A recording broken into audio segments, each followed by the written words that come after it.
नमस्कार दोस्तों, कैसे हैं आप सब। मैं रोहित दीक्षित एसएससी चर्चा पर एक बार फिर से आप सभी का स्वागत करता हूं। तो हमारी ये जो प्रीवियस ईयर क्वेश्चन की सीरीज चल रही है, इसमें ये 11वां भाग है हमारा 11वां भाग यानी 11th पार्ट। अब तक हमारे चैनल पर 10 पार्ट यानी 10 क्लासेस अपलोड हो चुकी हैं। तो ये हमारा 11वां पार्ट है। तो आपसे हम कहना ये चाह रहे हैं कि 9 तारीख यानी 9 मार्च से एसएससी CHSL की परीक्षाएं शुरू हो रही हैं और 21 मार्च तक चलेंगी। और आपको बता दें कि उसके बाद MTS स्टार्ट हो जाएगा यानी मल्टीटास्किंग स्टाफ। तो आपसे ये हमारा निवेदन है कि आप क्लासेस जरूर देखिए। उसका कारण है क्योंकि आपको एक्सपेक्टेड क्वेश्चन भी मिलेंगे और साथ में आपको मोस्ट इंपॉर्टेंट क्वेश्चन भी मिलेंगे और प्रीवियस ईयर क्वेश्चन के सेशन तो मिलेंगे ही मिलेंगे। तो चलिए आगे बढ़ते हैं और देखते हैं हमारा पहला प्रश्न क्या है और किस तरह से करना है। सबसे पहले पहला प्रश्न देख लेते हैं। पहला प्रश्न क्या है, लेकिन एक मैं चीज चेक कर लेता हूं थोड़ा सा, क्या मैं आपको दिख रहा हूं कि नहीं, क्योंकि वो भी जरूरी है। क्योंकि अगर ऐसे हम आपसे चर्चा करेंगे तो थोड़ा सा इंटरेक्शन सही नहीं होगा। इसलिए आपसे हमारा जरूरी है कि हमारा चेहरा आपको दिखाई पड़े। आप हमको नहीं दिख रहे हैं, लेकिन ऐसे ऑफलाइन क्लास का माहौल रहता है, कोई बात नहीं। चलिए ठीक है, पहला प्रश्न आपकी स्क्रीन पे आ गया कि एक रेलगाड़ी हर 75 किलोमीटर के बाद 1 मिनट के लिए रुकती है। यदि रेलगाड़ी की चाल 100 किलोमीटर प्रति घंटा है तो 900 किलोमीटर की दूरी तय करने में कुल कितना समय लेगी। बहुत बढ़िया प्रश्न है। कुल कितना समय लेगी, कुल सबसे पहले एक चीज ध्यान रखिए, देखिए कुल कितना समय लेगी। आगे इंग्लिश में भी लिखा है, a train stop for 1 minute after every 75 kilometre if the speed of the train is 100 kilometre per hour then how much time will it take to cover the distance of 900 kilometre. Very good, बहुत बढ़िया प्रश्न है। देखिए ऐसा करना है, सबसे पहले वो हमसे कह रहा कुल कितना समय लेगी, यानी how much will take it time, यानी कितना टाइम लेगी। देखिए ऐसा होता है, टाइम आपको करना क्या है, क्वेश्चन को आपको पढ़ना है, प्रश्न को पढ़ना है और पढ़ने के बाद अंत में देखना है कि वो पूछ क्या रहा।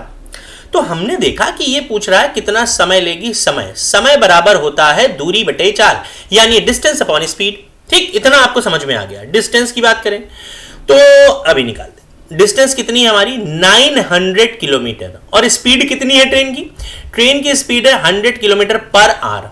तो अभी काम करते हैं कि 100 किलोमीटर पर आवर की स्पीड से हम देख लेते हैं कितना घंटा लगेगा। 9 घंटे लगेंगे। ठीक, बिना रुके ट्रेन को 9 घंटा लगेगा। कितना लगेगा बिना रुके, 9 घंटा। वेरी गुड, बिना रुके 9 घंटा लगेगा। ठीक, आगे देखते हैं। लेकिन हमें टाइम निकालना है जब वो रुक रही है हर 75 किलोमीटर के बाद 1 मिनट के लिए रुक रही है। तो हम देख लेते हैं कि कुल कितनी बार रुकी है, कुल कितनी बार। कारण देखो, जब बिना रुके चल रही है तो 9 घंटा लग रहा है। इसका मतलब अगर रुकेगी तो 9 घंटे से ज्यादा समय लगेगा। 9 घंटे से ज्यादा समय लगेगा। ठीक है, वेरी गुड। तो हम देख लेते हैं कुल कितनी बार रुकेगी, कुल कितनी बार रुकेगी, कुल कितनी बार देख लेते हैं। 900 किलोमीटर जा रही है। कितना जा रही है, 900 किलोमीटर। और 900 किलोमीटर जा रही है और हर 75 किलोमीटर पे रुक रही। हम डिवाइड कर देते हैं। देखिए ऐसा है, ऐसे तो 12 बार आएगा, लेकिन आपकी मतलब आपको सॉल्व करना है, इसलिए भी हम भी सॉल्व कर देते हैं। ठीक है, 12 बार जाएगा। कैसे 12 बार जाएगा अभी वो भी देख लेते हैं। देखिए ऐसा है, जैसे अगर हम देखें तो ये 25 से काटेंगे तो 36 बार और 25 से काटेंगे तो 3 बार, तो ये हो गया 12 बार। कितना रुकेगा, 12 बार रुकेगी, 12 बार। लेकिन एक चीज ध्यान रखना, वो रास्ते में रुकने की बात कर रहा है ना। टोटल रुकेगी 11 बार। क्यों, क्योंकि अंतिम बार उसका फाइनल डेस्टिनेशन होगा, यानी टोटल रुकेगी 11 बार, यानी 11 बार रुक जाएगी। ठीक, अब 11 बार रुकेगी और हर बार रुक रही है कितने मिनट के लिए, 1 मिनट के लिए।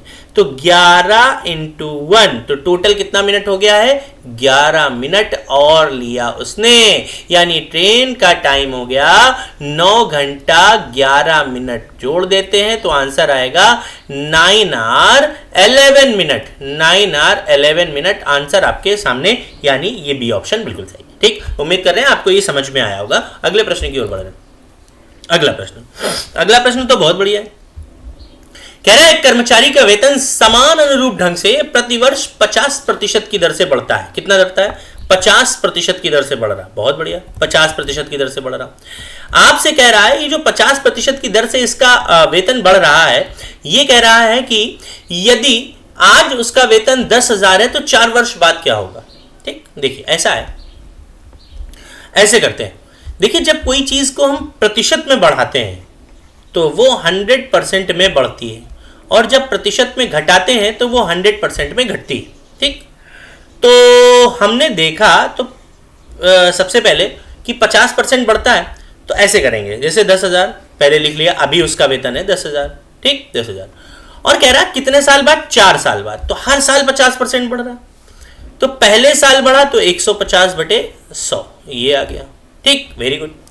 उसके बाद अगले साल भी बढ़ेगा तो 150/100, फिर तीसरे साल भी बढ़ेगा तो 150/100, और भैया जब चौथे साल बढ़ेगा तब भी 150/100 होगा। क्यों होगा? क्योंकि हर चीज अपने आप में 100% होती है। ठीक, तो घटने के बाद और बढ़ने के बाद हर चीज 100% हो जाती है। तो 3/2 इंटू 3/2 इंटू 3/2 इंटू 3/2। ठीक, अच्छा आगे देख लेते हैं भाई। देखो, इसको भी सॉल्व कर लेते हैं, सॉल्व करते हैं। वैसे तो देख लेते हैं कितना आएगा। 50% की दर से बढ़ रहा है तो हमारे हिसाब से 26,500 आना चाहिए, लेकिन फिर भी देख लेते हैं आपके हिसाब से। देखिए, 2 से काट दिया तो ये 5 बार गया। ठीक, 5,000 बचा, सही है।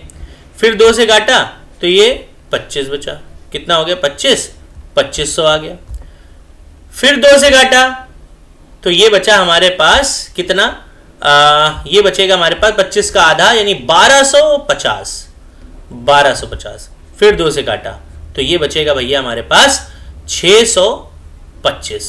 क्या बचा, 625। अब क्या करना है, 625 इंटू 3 इंटू 3 इंटू 3 इंटू 3 कर लेंगे और हमारा आंसर आ जाएगा। और जो ऑप्शन यहां पर मैच करे आप वो लगा दीजिए।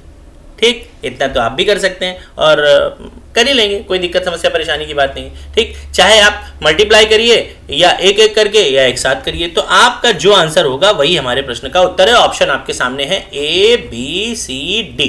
आपको मैंने बता दिया करने का तरीका, समझ गए आप। चलिए आगे बढ़ते हैं। अगला प्रश्न लिखा है, अगर किसी मूलधन पर, कोई भी मूलधन हो, 2 वर्ष में 5% की दर से मिलने वाले साधारण ब्याज और चक्रवृद्धि ब्याज का अंतर 6 रुपए है, तब मूलधन बताइए। बहुत बढ़िया।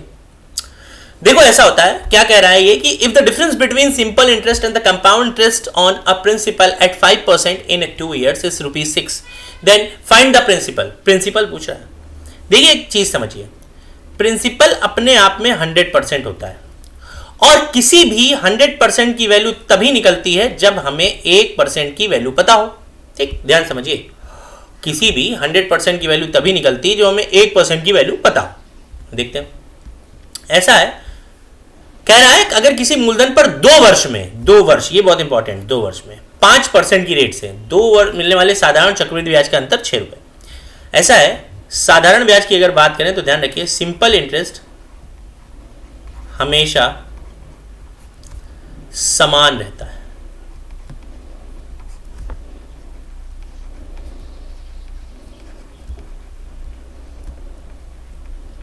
समान रूप से बढ़ता है। ठीक, जबकि कंपाउंड इंटरेस्ट हमेशा इंटरेस्ट पे इंटरेस्ट बढ़ता है, इंटरेस्ट पे इंटरेस्ट बढ़ता है, इंटरेस्ट पे इंटरेस्ट बढ़ता है। ठीक, देखिए, तो अगर देखा जाए तो पहला साल, ठीक, और दूसरा साल, साधारण ब्याज क्या होगा, साधारण ब्याज तो 5% हो गया, तो दूसरे साल भी 5% होगा, तो 2 साल का हो गया है 10%। ठीक, अगर हम कंपाउंड इंटरेस्ट की बात करें तो एक चीज हमेशा ध्यान रखिएगा कि प्रथम वर्ष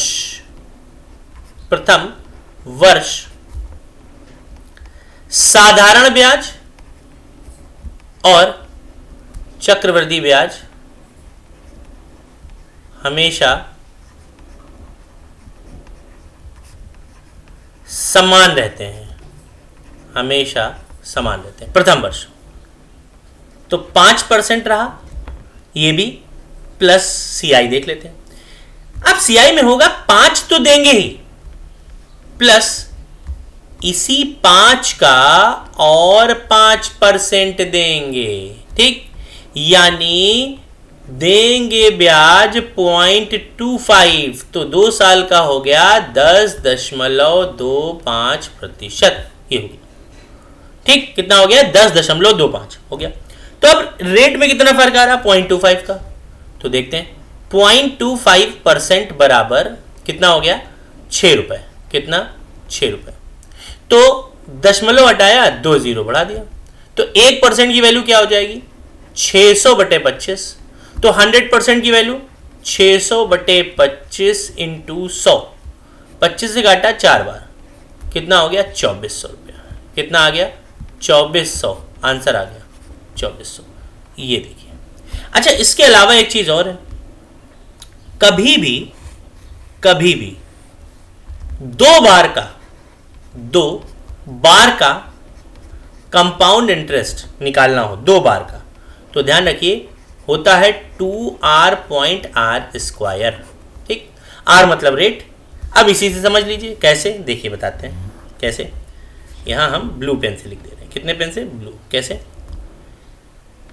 जैसे 5% हुआ, कैसे, तो देखिए 5 2 = 10 और .r² 10.25%। देखो वही आ गई, निकालना नहीं पड़ेगा। अगर 6% हुआ तो 12.36%। ठीक, अगर 10% हुआ तो कितना हो जाएगा 20 का स्क्वायर 400, 400, तो 400 पैसे, सॉरी 10 का स्क्वायर 100 पैसे, 100 पैसे, तो कितना हो जाएगा 21%। कितना हो जाएगा 21%। कितना हो गया 21%, ये आ गया, समझ गए।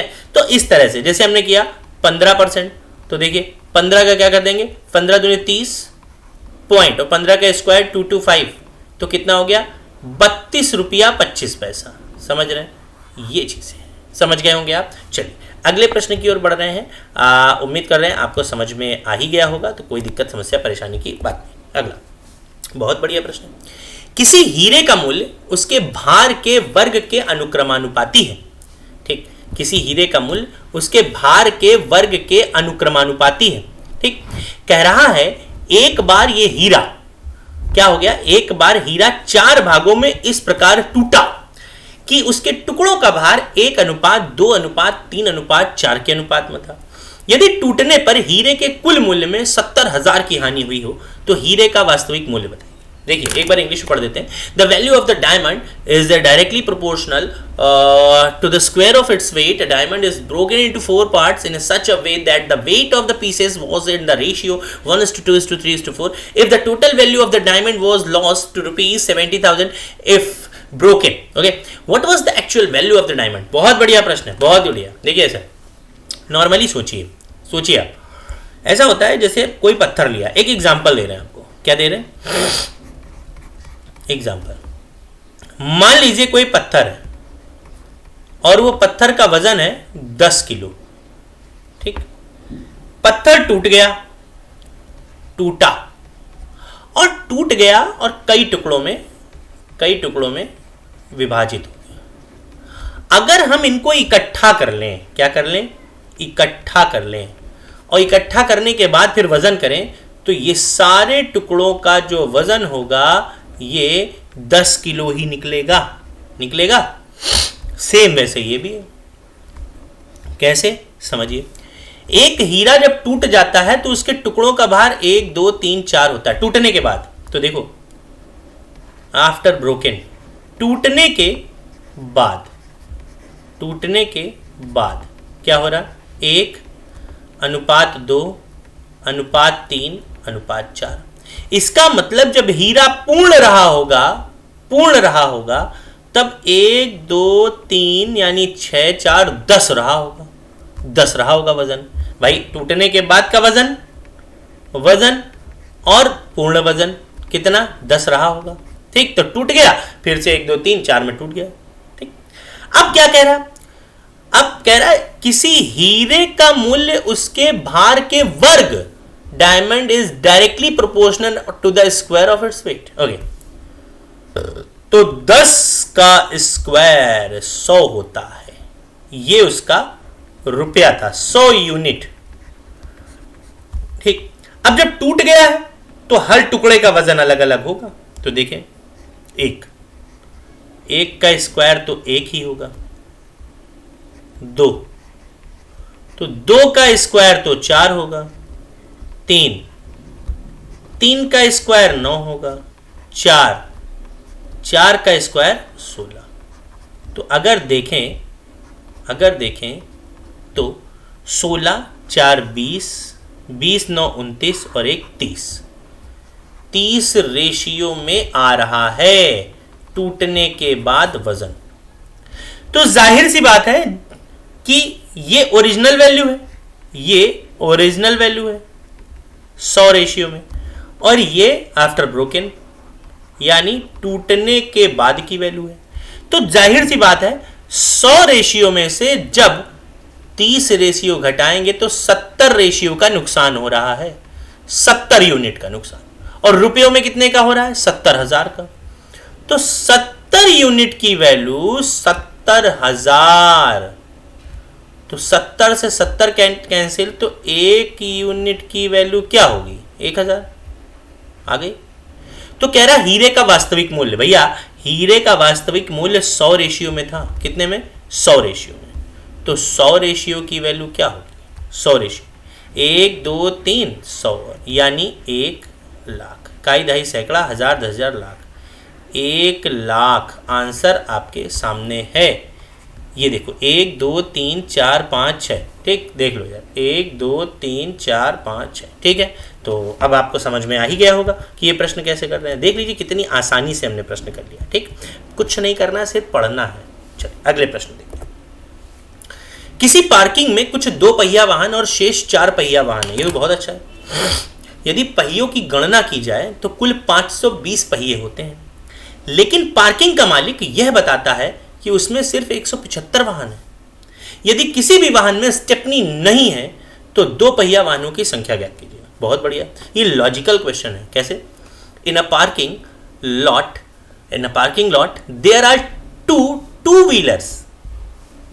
Wheelers and the rest 4 wheelers. Okay, कुछ मतलब कह रहा है 2 व्हीलर्स और 4 व्हीलर्स हैं। If the wheels are counted there are a total of 520 wheels, but the parking owners कहता है कि there are only 175 vehicle in it. Okay, कह रहा है 175 वाहन है। If there is no stepney in any vehicle then find the number of 2 wheelers. बहुत आसान प्रश्न है ये, मतलब ये तो इतना आसान है, बहुत आसानी से हो जाएगा। कैसे? देखो बताते हैं आसानी से कैसे होगा। देखो ऐसा करना है, ऐसा सबसे पहले हम क्या करते हैं समझिए।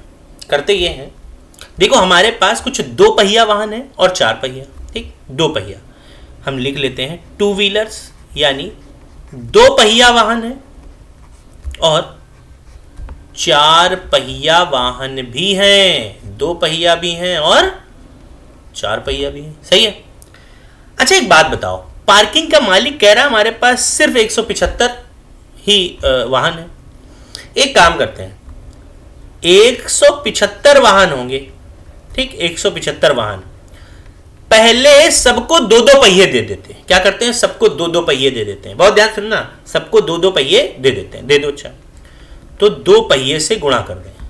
करते हैं जरा, देखते हैं। 17 दूनी 34 और 5 दूनी 10, 350 पहिए। 350 पहिए बट गए, 350 पहिए बांट दिए, ठीक। कैसे? फिर से देख लो, 2 पंचे 10, 0 लग गया, 2 17 34 और 1 35, सही है। 350 पहिए बांट दिए। अच्छा एक बात बताओ, कुल पहिए क्या थे? कुल पहिए थे हमारे पास 520, लेकिन कितने बट गए? बांट दिए, पहिए लगा दिए या बांट दिए। कितने? 350। 0 12 में 5 गया 7, 4 में 3 गया 170 पहिए शेष हैं। और ये 170 शेष पहिए कौन से हैं? सोचो खुद भाई। 2 पहिए वाले वाहनों को तो 2 पहिए मिल गए, वो तो अपना चले गए उछलते कूदते कि भैया हमें तो 2 पहिया मिल गया। अब किसको पहिया नहीं मिला है ये सोचो, किसको पहिया नहीं मिला है? 4 पहिए वालों को तो 2 पहिया मिल ही गया, भाई 4 पहिए वालों को तो 2 पहिया मिल गया, अब बचा क्या तुम्हारे पास, बचा क्या भाई, 4 पहिए वालों को तो 2 पहिया मिल गया, अब बचा है जो 4 पहिए थे उनके 2 ही पहिए बचे। देखो सबसे पहले फिर समझो भाई, 2 पहिए वालों को तो 2 पहिया मिल गया ना, 2 पहिए वालों को तो 2 पहिया मिल गया ना, और 4 पहिए वालों को सिर्फ 2 पहिया मिला है, तो अभी 2 पहिया बाकी है। तो अगर 170 पहिए शेष बचे हैं और हर 4 पहिए वाले को अभी 2 पहिए देना बाकी है, 2 पहिए देना बाकी है, तो डिवाइड करते हैं, देखें कितने वाहनों में लगेगा। 2 अट्ठे 16, 2 पंचे 10, यानी 85 वाहन में लगेगा। जाहिर सी बात है 85 वाहन हमारे पास 4 पहिया है, यानी 4 व्हीलर है, 4 पहिया वाहन। चला पता चल गया। और टोटल कितने वाहन थे, टोटल व्हीकल कितने थे, टोटल व्हीकल थे हमारे पास बात करें तो 175, जिसमें से 85 टोटल थे, और 85 हमारे कौन से हैं, जिनके 4 पहिया हैं। तो अगर माइनस कर दे तो 90 बचेंगे, ये कौन से हैं, 2 पहिया। आंसर आ गया, 2 पहिया वाहन 90 हो गया। फिर से जोड़ लो, अब प्रूफ करना है, देखो प्रूफ कर देते हैं। देखो 90 पहिए निकले, 2 पहिया, प्रूफ कर देते हैं, प्रूफ ताकि तुम लोगों को प्रूफ हो जाए। 90 हैं 2 पहिया वाले, तो 90 इंटू 2 कितना हो गया, 180। और बचे कितने हमारे पास, 85 4 पहिया वाले, देख लेते हैं। 4 पंचे 20, 2 कैरी किया, 8 चौको 32, 2 34, 0 8 4 12 की 2, 1 3 1 4 और 1 5, देखो सिद्ध हो गया। इसीलिए कह रहे हैं बस ध्यान से पढ़ो, ठीक। चलो अगला प्रश्न देखते हैं। अगला प्रश्न बहुत बढ़िया प्रश्न है, अगला अल्टीमेट। कह रहा समान क्षमता वाले 3 पात्र हैं जिनमें दूध तथा पानी के अनुपात 11:9, 7:3 और 3:2 है। यदि उन तीनों पात्रों को एक बड़े बर्तन में मिला दिया जाए तो ये ज्ञात करें कि नए पात्र में दूध की मात्रा पानी की मात्रा का कितना प्रतिशत है। There are 3 vessel of equal capacity in which the ratio of milk and water is 11:9, 9:3 and 3:2। If those 3 vessel are mixed in a big vessel then find the percentage of milk and water in the new vessel. बहुत बढ़िया। देखिए ऐसा है, कह रहा समान क्षमता वाले 3 पात्र हैं जिनमें दूध तथा पानी का अनुपात दिया है। देखो ऐसा है, मेरी बात समझिए, इनमें क्या करना होता है, क्वांटिटी को इक्वल करना है। क्या, मात्रा बराबर करना होता है। ऐसे प्रश्नों में मात्रा बराबर करना होता है, मात्रा बराबर करना होता है। कैसे, देखिए समझिए। ए बी और सी, ए बी और सी। ए मिल्क और वाटर 11:9, ठीक है, 7:3 और क्या है 3:2, ठीक। मात्रा कैसे बराबर करेंगे, पहले इनको जोड़ लेते हैं। 11 और 9 मिलकर कितना हो गया, 20। 7 और 3 मिलकर कितना हो गया, 10। 3 और 2 मिलकर कितना हो गया, 5 हो गया। अब मात्रा बराबर कर दो। मात्रा कैसे बराबर कर दो वो भी देख लेते हैं। मात्रा बराबर करने के लिए हमें क्या करना है, इनका एलसीएम निकाल लो। 20, 10 और 5 का, तो देखते हैं 20, 10, 5 का एलसीएम, यानी ये कहाँ मिलेंगे जाके, ये देख लो। 20, 10 और 5 मिलते हैं 20 पर ही। कहाँ मिलते हैं, 20 पर ही। यही एलसीएम हो गया। तो सबको 20 बनाना है, तो यहां 1 से गुणा, यहां 2 से गुणा और यहां 4 से गुणा कर लेते हैं, देखते हैं। तो मिल्क और वाटर देखते हैं, तो ये तो 11 ही रहा और ये 9 हो गया, ठीक। ये हो गया 14 दूध और 2 तिया 6। देखिए ये इसका पहले इससे गुणा किया, फिर इसका उठा के इससे कर दिया, ऐसे इसका इससे और फिर इसी का इससे। तो ये हो गया 4 तिया 12 और 4 दूनी 8। चलो जोड़ लेते हैं। तो 4, 2, 6 और 1 7 और उसके बाद 1, 2, 3 37 आ गया अनुपात, ये मिल गया। और 8, 6, 14 और 14 और 9 23 ये आ गया। तो ये हो गया हमारा वाटर और ये हो गया मिल्क, ये रेशियो आ गया। अगर रेशियो पूछता है तो, लेकिन कह रहा पानी की मात्रा का प्रतिशत बताइए। नए पात्र में दूध की मात्रा पानी की मात्रा का कितना प्रतिशत का। Find the percentage of milk and water in the new vessel. ठीक, मिल्क, ठीक, नए, ये ज्ञात कीजिए कि नए पात्र में दूध की मात्रा पानी की मात्रा का जिसके साथ का लगा होगा उसको नीचे लिखते हैं। तो पानी कितना है? 23 है, 23 इंटू 100। ठीक, अब हमें क्या निकालना है?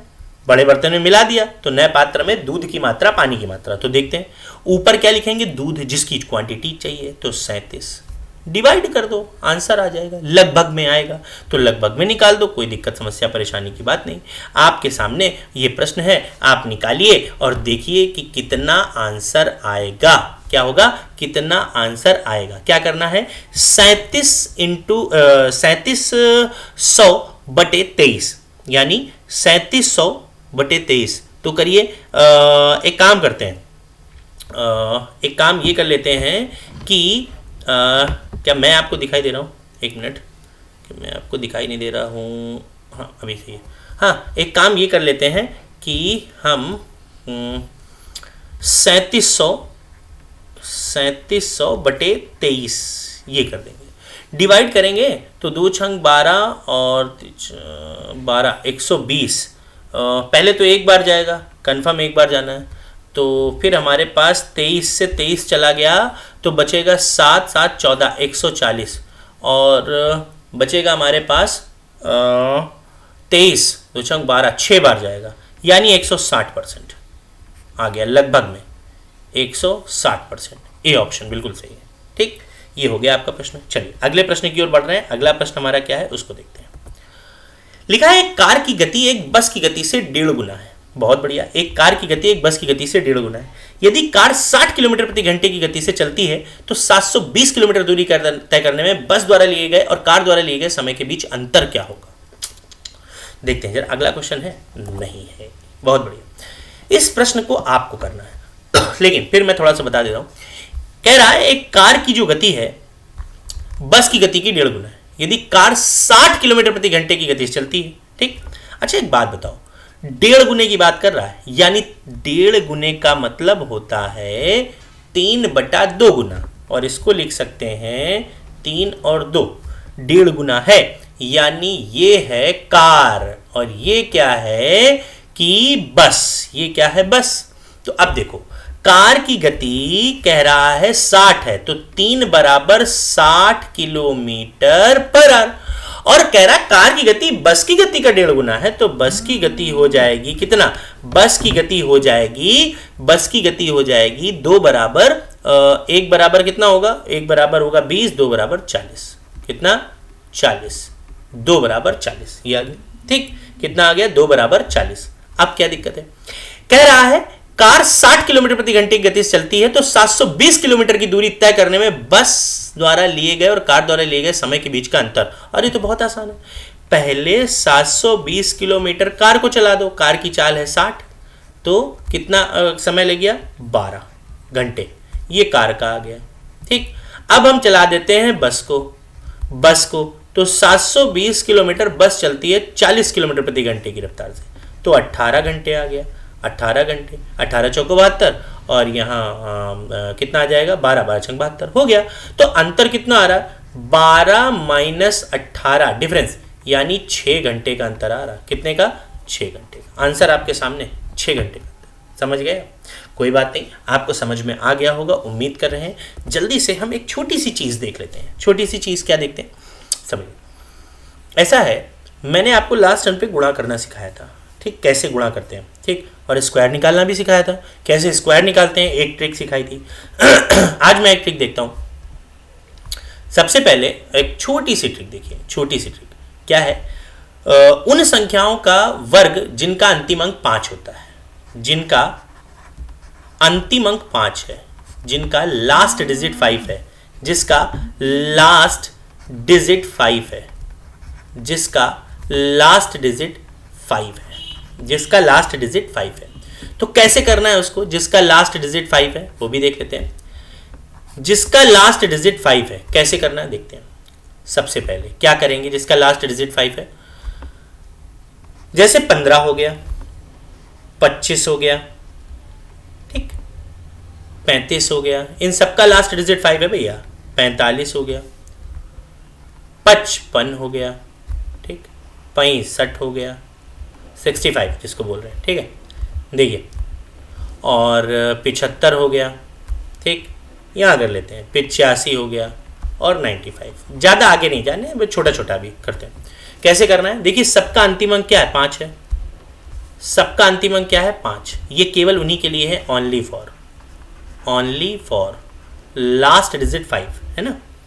क्या करना है ये समझो, करना ये होता है कि 5 का स्क्वायर 25 दाहिनी तरफ लिख दिया, और जो अंक बचा उसको नेचुरल नंबर में उसके आगे वाले नंबर से गुणा, 2 का गुणा 3 से, 2 के बाद 3 आता है, 2 3 6, जो आ गया 5 है, 5 का स्क्वायर 25, और प्राकृतिक संख्याओं में 3 के बाद क्या आता है, 4, 3 चौको 12, ठीक, 5 है, 5 का 25, 4 के बाद क्या आता है, 5, 4 पंचे 20, 55 का, 5 का स्क्वायर 25, और 5 के बाद क्या आता है, 6, 6 पंचे 30, 5 का स्क्वायर 25 और 6 के बाद क्या आता है, 7, 6 सत्ते 42, 5 का स्क्वायर 25, 7 के बाद क्या आता है, 8, 7 8 56, 5 का स्क्वायर 25, 8 के बाद क्या आता है, 9, 8 9 72, 5 के बाद क्या आता है, 25, भैया 9 के बाद 10 आता है, 9 दाम 90, लो आ गया, खत्म काम, ठीक। उम्मीद कर रहे हैं आपको समझ में आएगा। तो बस मिलते हैं आपसे अगले वीडियो में, तब तक के लिए थैंक यू, नमस्कार, बने रहिए एसएससी चर्चा पर, और सेशन को लाइक सब्सक्राइब शेयर जरूर करिए।